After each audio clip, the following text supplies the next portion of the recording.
Good day everyone, this is Chesty Marie Ragmak and I'll be discussing about the case of Skippers United Pacific Incorporated and Skippers Maritime Services Incorporated versus Nathaniel Doza, Napoleon D. Gracia, Isidro Lata, and Charlie Aprosta as the respondents with GR number 17558, February 8, 2012.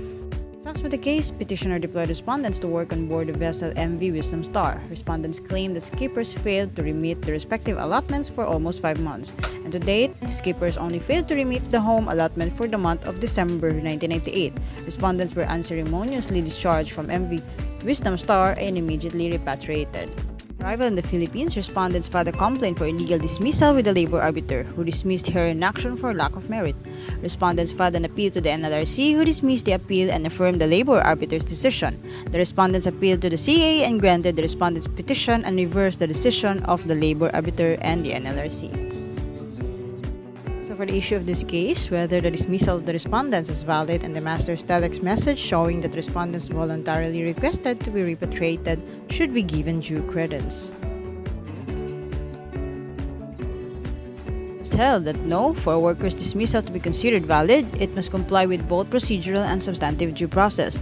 The legality of the manner of dismissal constitutes procedural due process, while legality of the act of dismissal constitutes substantive due process. Procedural due process in dismissal cases consist of the twin requirements of notice and hearing.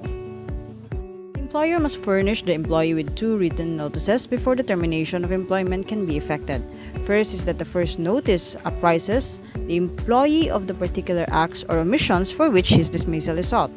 And second, the second notice informs the employee of the employer's decision to dismiss him. Substantive due process requires that dismissal by the employer be made under a just or authorized cause, under Articles 282 to 284 of the Labor Code. In this case, there was no written notice furnished to respondents regarding the cause of their dismissal. Cosmoshe furnished a written notice to Skippers, the local manning agency, claiming that respondents were repatriated because the latter voluntarily pre-terminated their contracts. This telex was given credibility and weight by the labor arbiter and NLRC in deciding that there was pre-termination of employment contract akin to resignation and no illegal dismissal. As ruled by the Court of Appeals, the telex message does not satisfy the requirement of substantial evidence.